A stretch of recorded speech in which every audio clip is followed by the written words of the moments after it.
y bienvenidos. Hoy vamos a hacer un pequeño experimento sobre líneas de campo magnético. Pero antes debemos comprender algunos fundamentos básicos para conocer el cómo es que funcionan estas líneas de campo magnético. Lo primero a comprender es el magnetismo. Los primeros fenómenos magnéticos fueron notados por primera vez hace más de 2500 años, en fragmentos de un mineral magnetizado cerca de la ciudad de Magnesia, hoy Manisa, Turquía. Este material es conocido actualmente como uno de los pocos imanes naturales que tenemos en el planeta, conocido como magnetita. El magnetismo es un fenómeno físico por el cual ciertos objetos ofrecen fuerzas de atracción o repulsión sobre otros materiales. Un ejemplo común aquí son los imanes. Estos tienen la capacidad de atraer ciertos materiales que estén compuestos básicamente por hierro. Por ejemplo, los imanes fácilmente podrían atraer limaduras de hierro. Debemos comprender ahora que los imanes tienen dos polos, un polo norte y un polo sur. Y es en estos polos donde posee mayor magnetismo. Pero, ¿cómo funciona realmente este fenómeno? Esto es gracias a los campos magnéticos, denotadas por la letra B mayúscula. Esta es una herramienta para describir el cómo se distribuyen las fuerzas magnéticas sobre partículas cargadas en movimiento. Por tanto, para que exista un campo magnético es necesario que exista partículas en movimiento. Para entenderlo mejor podemos tomar un pequeño ejemplo. Pero antes debemos comprender un principio básico, que el magnetismo y las corrientes eléctricas, o mejor dicho microcorrientes, están muy ligadas entre sí, pues gracias a estas microcorrientes es que los campos eléctricos son posibles. Ahora bien, con nuestro ejemplo. Tenemos un imán. Este tiene un polo norte y un polo sur. El polo norte empieza a desprender microcorrientes que podemos entender como pequeñas partículas o electrones. Estas funcionan básicamente como si fueran pequeñas brújulas, ya que tienen un polo norte y un polo sur. Estos polos nortes son atraídas por fuerzas magnéticas, y estas fuerzas magnéticas pues las encontramos ligadas, o magnetismo las encontramos, en el polo sur. Como el polo sur tiene un magnetismo mucho mayor, pues estas son atraídas a grandes velocidades, y gracias a ello es que los electrones adquieren un movimiento sinusoidal, y la dirección básicamente de estas depende de la velocidad que tendrían a tener. Esta velocidad está muy ligada a la fuerza magnética, ya que es perpendicular a la misma. Gracias a esto es que las fuerzas magnéticas siempre apuntan a los imanes. Por tanto, por esto es que los imanes tienen la capacidad de atraer ciertos materiales que estén compuestos por hierro.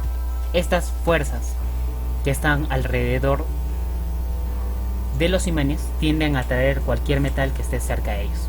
Y así también, gracias a esta fuerza, es que los imanes tienen la capacidad de rechazarse entre polos nortes o polos sur.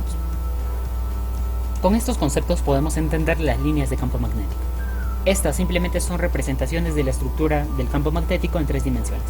Podemos mencionar que su dirección es la misma a la fuerza magnética, ya que también está en función a la velocidad, y así también son tangentes al vector del campo magnético.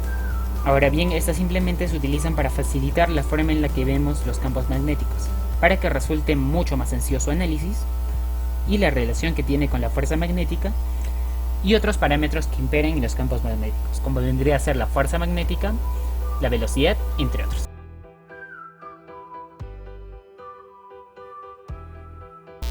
Para este experimento vamos a utilizar algunos materiales, como son dos imanes pequeños, un imán grande, limaduras de hierro y una hoja bond que nos va a servir como base.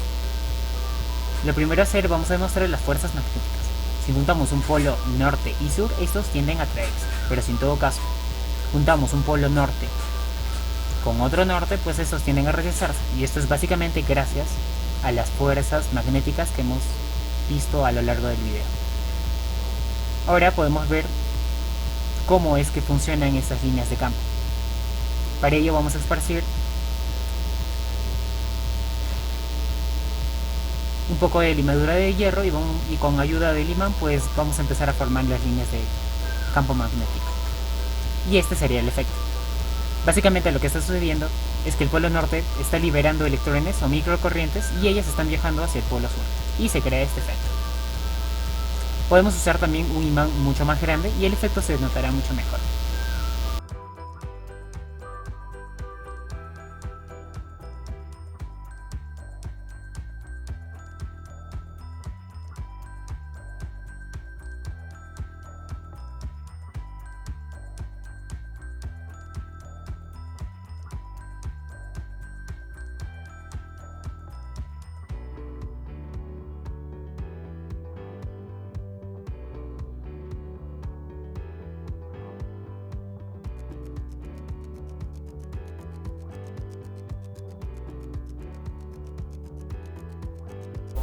ya hasta aquí el video. Espero que os haya servido. Conmigo hasta una próxima ocasión.